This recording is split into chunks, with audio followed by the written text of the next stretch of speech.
വൈകുന്നേരം ഇപ്പൊ ചോറിനൊപ്പം കഴിക്കാനായിട്ട് വറുത്തതും പൊരിച്ചൊന്നുമില്ല. അപ്പൊ ഉമ്മാടുത്ത് പറഞ്ഞിട്ട് കുറച്ച് മീൻ വാങ്ങാന്ന് വിചാരിച്ചിട്ട് ഒളരിയിൽ വന്നതാണ്. അപ്പൊ ഒളരിയിൽ വന്നപ്പോൾ നല്ല തിരക്കായിരുന്നിട്ട്. അപ്പൊ അവിടെ കുറെ നേരം കട്ട പോസ്റ്റ് നിന്നു. എന്നിട്ട് ആ ചേട്ടൻ്റെ അടുത്ത് പറഞ്ഞിട്ട് ഒരു 1/2 കിലോ ചാള വാങ്ങി.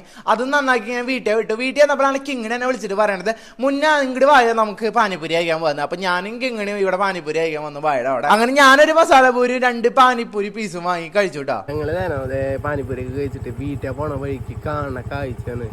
എന്താണ് ഇത്? ഇത്തിരി മര്യാദയൊക്കെ വേണ്ട. അവരുടെ വീട്ടിൽ നിന്ന് ഇതുപോലത്തെ സ്ഥലം പോലെയാണ് നടു റോഡിൽ വന്ന് കിടക്കുന്നത്. പിന്നെ പറഞ്ഞിട്ടും അല്ല, അവർക്കെല്ലാം നമുക്ക് ചീത്ത പറയാൻ പറ്റുള്ളൂ. അവരാകുമ്പോ പിന്നെ നമ്മൾ തിരിച്ചൊന്നും പറയില്ലല്ലോ. സംഭവം ഞാൻ പറഞ്ഞ തമാശയാണെങ്കിലും കുറച്ച് സീരിയസ് ആയിട്ട് എടുക്കുന്ന സംഭവമാണ് കേട്ടോ. എന്താ പറയുക, നല്ല പഠിച്ചിട്ടാണ് വണ്ടികളൊക്കെ ആ വഴി കൂടെ വരിക. അപ്പൊ ഇവറ്റങ്ങളെ കാണാണ്ട് അവന്മാര് തെറിപ്പിച്ച് വണ്ടിക്ക് എന്തെങ്കിലും പറ്റും, അവറ്റങ്ങൾക്ക് എന്തെങ്കിലും പറ്റും, പിന്നെ എല്ലാം കേസായി കൂട്ടായി. അപ്പൊ എല്ലാവരും ഈ വഴിക്കൊക്കെ വരുമ്പോൾ നോക്കിയും കണ്ടുപോയി. ഈ വഴിക്കല്ല, ഏത് വഴിക്ക് പോകുമ്പോഴും നോക്കിയും കണ്ടൊക്കെ പൊക്കോളൂട്ടോ. അങ്ങനെ വീട്ടിലെത്തിട്ട് ഉമ്മാടുത്ത് പറഞ്ഞു, മീനൊക്കെ ഞാൻ വാങ്ങിക്കണമെന്ന്, ഇനി പൊരിച്ച് തരേണ്ട ഉത്തരവാദിത്തം നിങ്ങളുടെയാണെന്ന് പറഞ്ഞിട്ട് ഉമ്മടയിൽ കൊടുത്തു. ഒരു 10-15 മിനിറ്റ് പൊരിച്ച് നല്ല സൂപ്പർ സാധനമാക്കി തന്നു. അപ്പൊ അതും കൂട്ടി ചോറ് ഒരു പിടി പിടിച്ചുട്ടാ.